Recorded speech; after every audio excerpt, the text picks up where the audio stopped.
First, head to the settings.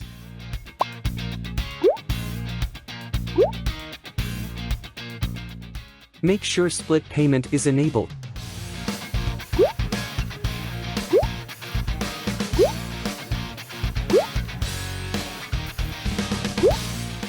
At the payment page, payment can be split into various methods. You may click the preferred payment method.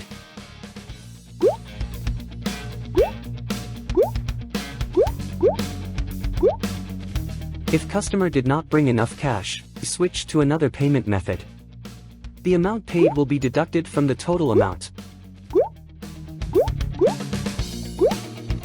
It is also possible to use more than 3 payment methods.